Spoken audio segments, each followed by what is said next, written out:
They are finally out, SpaceX options, and I'm glad they're available to trade now. SpaceX is all the news these days, and why not? The biggest IPO, yada yada, a huge trading volume in the stock. And that's going to raise an interesting point about SpaceX options. They were released today, or put out, offered today by the CBOE, and here they are looking at them now. These are the Junes, 2 days to go, 2 days to expiration. These are the Julys with 31 days to go. And what's interesting, I want to show you something here, is the volume. This is the first day of trading. And this is, so there's no open interest yet. That'll pop up tomorrow. But right now, for example, the 200 puts traded 32,000 contracts, over 32,000. That's huge. That's huge. Look at these markets for the 200 puts right here. 5 bid at 510. That's a 10-cent wide market. Why is that interesting? For a $217 stock, which, by current measure isn't huge, but it's $217. It's an expensive stock. And for the volatility in these things, the market is pricing in an overall 201% volatility in these options expiring in 2 days. What are the Julys pricing in at? 125% volatility. Okay. So what does that actually mean? It means that, they're just jamming in all sorts of premium into the out-of-the-money options. That's what that high volatility means. It doesn't necessarily mean the stock is going to move 125% up or down. That's theoretically what it means, but in practice, it means there's a lot of premium in those options. But what's interesting about this, let's look at the Julys in this case. Here we have the 120 puts, $1.2130. What is impressive to me is the tightness of these markets. So 10 cents wide, 5 cents wide now for those July 120s. That's impressive for a brand new series of options, relatively new stock that's been out for 2 days, right? That's cool. That's very cool. How are they getting so tight? Let me tell you what it's like to be a market maker and how a market maker thinks that would make these markets so tight. A market maker, the people who are actually legally allowed to create simultaneous bids and offers for those options. In other words, a market maker can say, be a $1.25 bid, I'll buy them at $1.25 and sell them at $1.30. Okay, a simultaneous bid-ask market.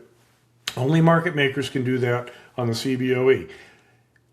What they do is try to capture edge. They're not necessarily making directional bets. The vast majority of the time, for the vast majority of market makers, they're not making a directional bet on whatever option or stock they're pricing, or SpaceX in this example. So the market maker for these 120 puts isn't saying, well, gee, I'm bullish on SpaceX or bearish on SpaceX. No.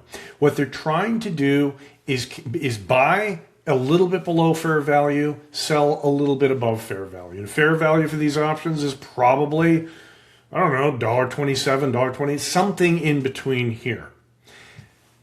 But what makes the markets tight? A market maker, because typically isn't taking risk. When customers, when the outside world wants to buy that 120 put, and the market maker sells that put, sells it at 130, that's generating positive deltas.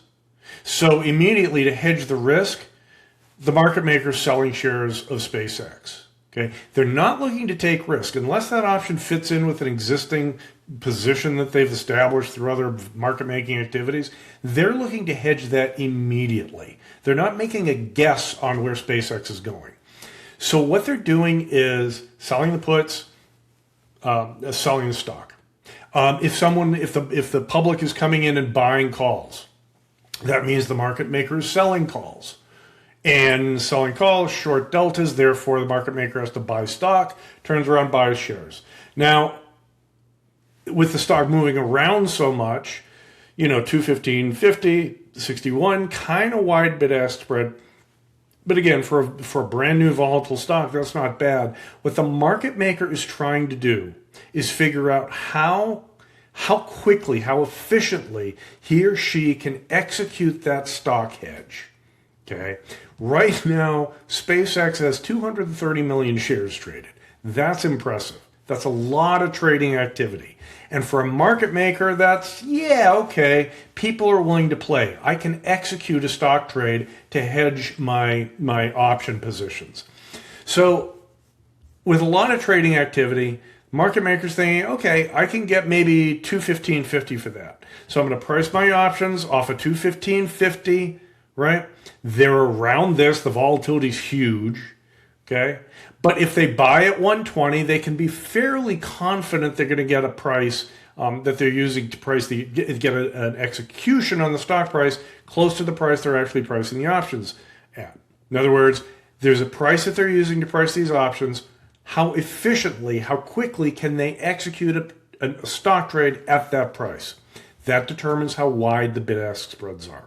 Okay, because if they can't execute the stock trade, if they're stuck with that option, they widen out the bid-ask spread to give themselves more cushion, more edge to offset the risk. Okay, so market makers taking these option positions on, immediately hedging. If they can't immediately hedge, they're carrying risk, so they widen out the bid-ask spread to give themselves some cushion. Here, $1.20, $1.30, $1.50, $1.60, $85.95, $2.30, $2.35. These are very tight markets. It's impressive to see. A lot of this is customer retail trading activity, granted, and good for them. You're seeing a lot of interest in the at the monies. That's awesome. So if you're looking to trade SpaceX, here's maybe how I would consider it as a trader. So again, if I'm bullish on SpaceX, let's just say, doesn't really matter if you're bullish or bearish. If I want to sell the 70 put here with 170 put, holy smoke, $16,000 of buying power requirement. The margin requirement on these naked short options is pretty big, simply because of the volatility of the stock. Okay. What I'll do is, to reduce that, watch this. I'm going to turn this into a short put vertical, buy the 65s against it, bang, $350. Okay, so $1.50 max profit to $350 of capital requirements seems like a better deal to me than, let's say, $800 max profit versus $16,000 of buying power requirement. This is how I would use verticals for trading SpaceX. Anyway, that's how I'm trading it these days. So if you're going to trade SpaceX, the markets are pretty tight. There's a lot of trading activity, which is a very good sign for SpaceX options. I'm very pleased at what I'm seeing right now. But given the volatility, given the potential swings in the stock price and the huge margin requirements for naked short options, I'd stick to verticals. This isn't a trade recommendation for SpaceX or anything else. And no matter which way you trade, please use a smart strategy and do not take any more risk than you are comfortable with.